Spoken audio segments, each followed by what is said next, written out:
What's going on, guys? Your boy Amazing here. We're back with another video, and in today's video, guys, we are back here with a New Year's festival discussion video talking about the previous New Year's festivals and also what we could expect from the latest New Year's festival in terms of the banner and also what the character is going to be. If you guys do enjoy videos like this, man, definitely make sure to hit that like button and subscribe as we're on the road to that 50,000 subscribers. And guys, we recently hit that 48k and we've been grinding on the channel, man, closing in on that 49k. So I would definitely appreciate if you guys were able to hit that like button and subscribe. And yeah, with that out of the way, guys, let's talk about the New Year's characters and then also going to previous banners, discussing what we could see from this year's banner based on the previous years. So guys, these are gonna be the 4 New Year's Meliodas that we've ever had. So pretty much, guys, it's gonna be a Meliodas, right? We're expecting a Meliodas here for New Year's. It's a given, right? We've had literally in 4 years in a row. So Assault Mode Meliodas 2020, we had Trader Meliodas 2021, Purgatory Meliodas 2022, DK Meliodas 2023, and now going into the end of 2024, we will have the we're probably King Meliodas, right? Or King of Leonis Meliodas. That is probably what I'm gonna say in terms of the the festival, that what it will be, because it's gonna just be another Meliodas, guys. We're expecting just I'm thinking, by the way, King of Leonis Meliodas being the end of series Meliodas, which is probably what we'll see. And yeah, he's gonna be absolutely absurd. I mean, in previous years we've seen very dominant Meliodas in the game, and yeah, I mean, what's to say that this one wouldn't just be better than DK Meli, which is kind of crazy to say because this character is just absolutely absurd even now, guys. So yeah, okay, so now that we've kind of discussed that, okay, it's gonna be a Meliodas, what are we gonna say about the banner though? Amazing. So I actually pulled this up here, guys, so let me actually pull up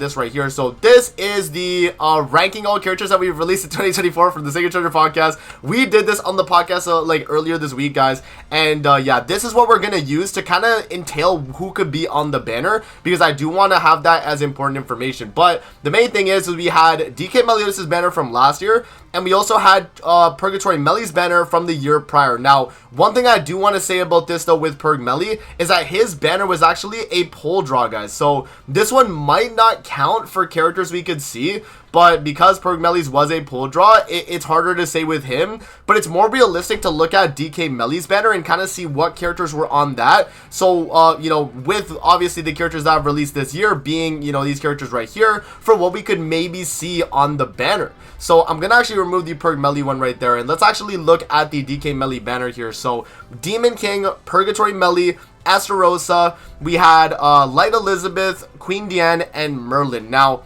just looking at the festival lineup, right, if we're really thinking about it, they had the previous year's Meliodas on the banner. So, for everyone that was saying, yo, amazing, I can't get DK Meli on the Lancelot banner, what are we gonna do? DK Meli will most likely be on the upcoming banner as well, guys. Just bear that in mind, because if you look at this previous year's one, we had Purg Meli from the year prior, but he was on DK Meli's banner, right? So even though he was power crept in and not a, as good of a character as DK Meli at the time, you are still able to pull for the previous New Year's unit. So even if you don't get the new Meliodas, let's say, DK Meli will still cover pretty much everything in the game that you need to get done. So that's great. So that's something that we already can kind of confirm. Now for the other festival slots here, I'm expecting some of the characters that came out this year, guys, in terms of festival lineup. So I'm expecting Gother, and then my cutoff point would probably be Sabnak, I think. Or a Thor, I mean, right? Thor. So I would say my cutoff point would be Thor. So I would say Thor and Gother are fair game to be on the banner. I think they might even bring back Chaos Arthur again. I think that's a valid thing they could do. I do think that maybe as well they could do Elsinore there. It's just kind of how well they want to be nice with it, guys. Definitely, like, this slot right here with Demon King is the same slot as, if I'm not mistaken, I think it's the same slot as Sabnak or Thor. I don't know the exact when it could be, but I would say, like, if we did get the option, right, I would probably would rather have Thor on the banner, just because we already had Sabnak on Lancelots, right? It was already accessible to get him. So yeah, and then right here we had the previous year's what's it called, same slot as Demon King. So I guess we would get Demon King on the banner then, because he was the slot for Esterosa here that's on the banner. And then the previous year's what is it, the anniversary unit, so Transcendent Bond could actually be on the banner too. Okay. And then yeah, these characters right here, guys, would be the global Annies from the year prior. So yeah, I would think, right, you'd get Mael on the banner, And then yeah, so Merlin was the September Fest from the year prior, so that would be Hell. So if we were to get the equivalent characters for each, guys, Demon King's equivalent this year would be I forget exactly which one it is. It's either Subnautica or Thor. I'm gonna say Thor, right? I'm gonna say Thor is the slot. Now Purgatory Melly's character would be DK Melly, the replacement for that. Esterosa would be the year priors for, you know, Demon King Slaw, which is Demon King, so he would be in for Esterosa. In for Liz would be Transcendent Monk, because he was the anniversary unit, or no, it would be, wait, no, it could be UR Escanor, actually. No, because that was the year prior. So no, it would be Transcendent Monk because it's the year prior, right? And then you would have, instead of Queen Diane, you would have Mael. And then instead of Merlin, you would have Hell. So honestly, if that was the banner, I'm okay with that. That's a fairly solid banner. It's just a lot of the festivals would be the same from Lancelot's banner, though, guys. So that is something that would kind of suck. But I mean, let's go into the, like, regular filler here. And let's talk about this as well, because I think this is important.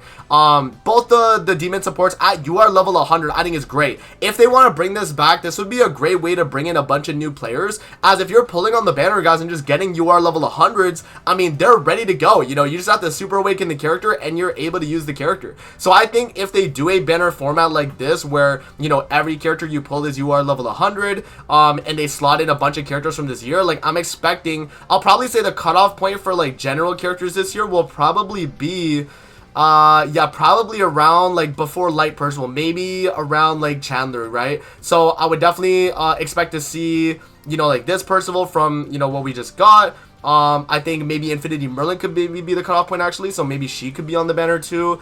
You know, Blue Scotty could be on the banner, right? Like, you know, the Chad King, Valentine's Dan could be on the banner, Gelda could be on the banner, Balder.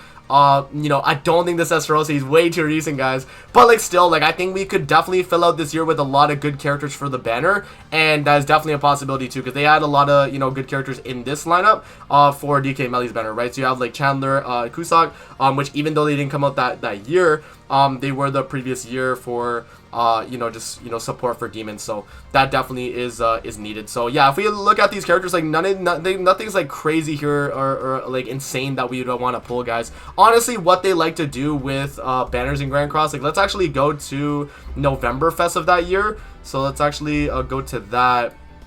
If you actually go to November Fest of that year, right, you guys will see that it was a, oh wait, it should be around here, right?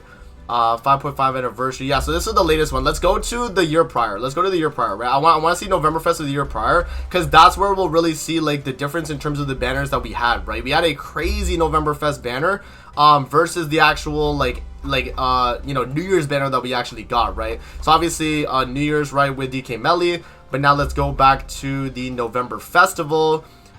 Is it this right here? No, this is the ELAT, so it'd be the week after. So it'd be right here, right? So this would be, okay, so it'd be the week onto thing right here. So let's go scroll down. Blade Protection Queen Liz. Yeah, so this was the 4.5 anniversary. It's a pull draw, guys. Same thing as Lancelot, right? Last year we got Queen Liz. She was available, and so, you know, this was the character we got, and the banner was first time really, really good. Same thing as Lancelot. We had a crazy banner for Novemberfest, but then going into end of year, the banner looked a lot worse, right? Overall, the banner looked a lot worse. So you saw, like, you know, a bunch of crazy characters here on Queen Liz's banner. Looking at DK Melly's banner, a lot worse in terms of the filler, but they are UR level 100 and accessible to build. So I think that right there is pretty good. They just have to kind of, you know, make the new Meliodas obviously, like, really, really enticing for people, and then at least fill out a few UR Fest, I would say. Like, at the bare minimum, if they're gonna do a UR Fest, UR Gulther should be on that banner 100%, because people missed out on UR Gulther.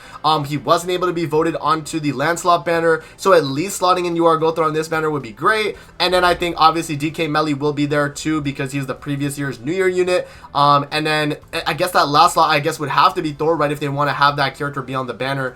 Obviously Lancelot would not be on the banner because he just came out. Sobnok and Chaos Arthur are questionable. They were just on Lancelot, so do they want to, you know, repeat that character? Same with UR Escanor. Do they want to repeat that, you know, that rerun, right? That's something we would have to kind of find out, but I don't think they would do that. I feel like they would kind of lean into the ones we haven't gotten yet, which would make a lot more sense. Yeah, and again, guys, like, that's just kind of how it is. Novemberfest is usually the crazy stack banner with a good unit, right, overall. But the end of year unit is usually the best unit in the game for the entire year, while having a alright banner. I wouldn't say it's like the best banner in the world, but definitely good, right? Definitely good. Like, it's not better than the Queen Liz banner that we had here. So yeah, just kind of bear that in mind, guys. So yeah, man, that's what I would say in terms of like what we could expect from the New Year's Meliodas banner. I'm expecting it to be a fairly solid banner, guys. Not expecting like every single character from this year to be on it. You know, that's just, you know, unreasonable, right? But definitely like some filler characters we can slot in here. Like, I think, you know, New Year's King and Valentine's Diana are easy, you know, fair picks to slot in. Gelda, Balder, the Green Percival, even though they're all on Lancelot's banner, I think are fair game, you know, to be on this banner as well. And then, you know, Valenti, Scotty, I think could be great. Yeah, I would say the cutoff point would probably be around Chandler, maybe Percival. Percival might be like the latest cutoff point, but that, I feel like that's like still fairly recent. So I don't know if they would do him. So yeah, guys, let me know what you think in the comment section below in terms of what we could expect from these banners, right? Like, what are we to expect of the New Year's banner? Again, it's not going to be as crazy as November Fest. Like, even if we go to Lancelot's banner this year, it's not going to be as crazy as that, guys. But we're definitely expecting like a really good banner overall, though. Let me find Lancelot's banner. Yeah, we're not expecting this, right? This is a crazy banner, but we will definitely be expecting a good enough banner with the best character in the game. That's what we can kind of expect, guys. So that is going to be it for the video. I hope you guys did enjoy. Let me know what you guys think in the comment section below in terms of what you expect for the banner and what UR you want to see, right? Let me know, and we'll talk about it in the comments. So that's gonna be it for the video. Hope you guys did enjoy, and we'll see you guys on the next one, man. Peace out. Have a good rest of your day, guys. See you later, man.